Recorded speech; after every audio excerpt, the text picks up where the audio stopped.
Renungan Kefas, keberanian dan hikmat Paulus. Di dalam Kisah Para Rasul pasal 24 ayat 2, Paulus dipanggil menghadap dan tertulus mulai mendakwa dia. Katanya, "Felix yang mulia, oleh usahamu kami terus-menerus menikmati kesejahteraan, dan oleh kebijaksanaanmu banyak sekali perbaikan yang telah terlaksana untuk bangsa kami."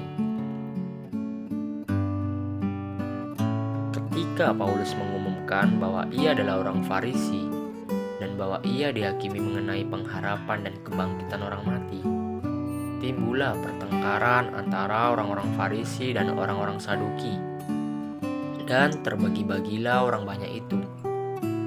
Sebab orang-orang Saduki mengatakan bahwa tidak ada kebangkitan dan tidak ada malaikat atau roh.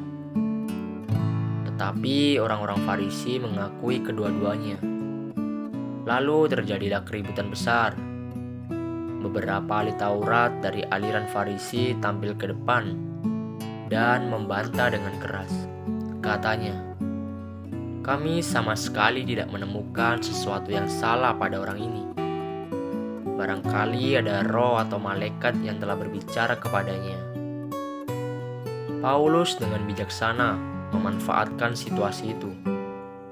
Tahu bahwa ia dihakimi mengenai pengharapan dan kebangkitan orang mati. Orang Farisi tentu akan berada di pihaknya, dan kemudian berdebat dengan orang Saduki.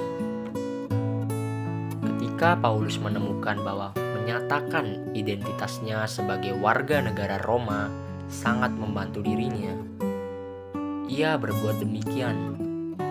Dan hal ini menakutkan petugas-petugas Romawi. Di sini ia menyerukan bahwa ia adalah seorang Farisi.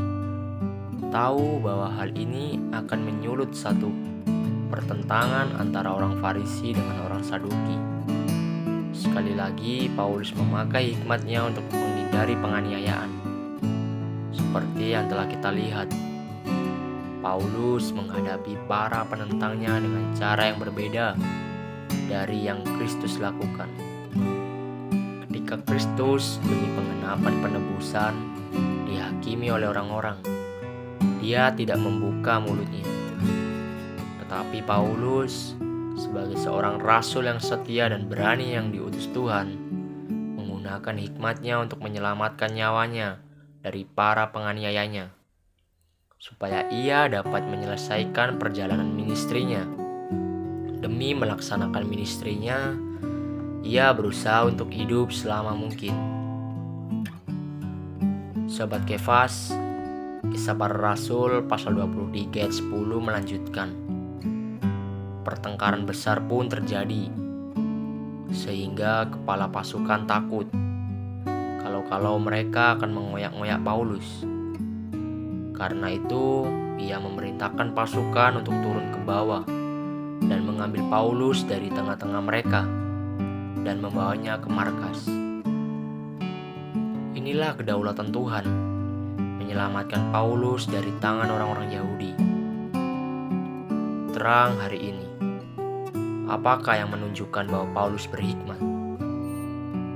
Bagaimana kita dapat menjadi orang yang berhikmat? Poin doa. Berdoa agar Tuhan membawa kita semua menjadi orang-orang yang berhikmat.